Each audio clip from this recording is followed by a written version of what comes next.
Kakanyo e gagamatsang ebile e ikemetse ya semolao kgatlhanong le Ramaphosa e tlhalosa fa moPresidente le khuduthamaga ya bosetšhaba ba ikarabela mo palamenteng mme e seng ka mokgwa o mongwe mme fa ile gore go na le go se dumelane magareng ga palamente le khuduthamaga seno se tshwanetse go fetisetswa kwa kgotlatshekelo ya molaotheo go tla ka tharabololo.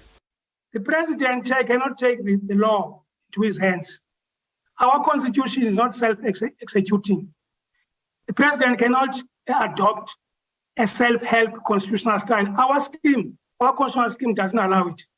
So the letter by the President dated the 9th of March 2023 is not only unprecedented, but it is grossly unlawful.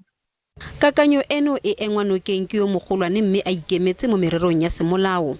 So the referral to the committee by the President, if that was the intention, as I've said in the opinion, it's not supported by any law. In fact, I think in the opinion, I put it as strongly as to say, well, it has appearances of overreaching. Komiti e batla moPresidente a thape boto ka bonako jo bo kgonegang ya re go se nne teng ga bothati jo bo ikarabelang kwa mogasing yono wa setšhaba go baka go se tsepameng ga boeteledipele.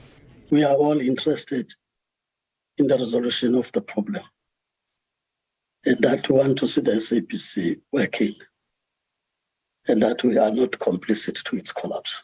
Le fa go le jalo a le mongwe wa ba le 12 ba bontlhopheng yo tsitsintsweng go dira mo botong ya SABC Professor Franz Kruger o ikgogetse morago. Komiti ya re moPresidente o tshwanetse a tlatsa phatlatiro eo go tswa go maina a le mararo a tlaleletseo go ya ka maemo a bone.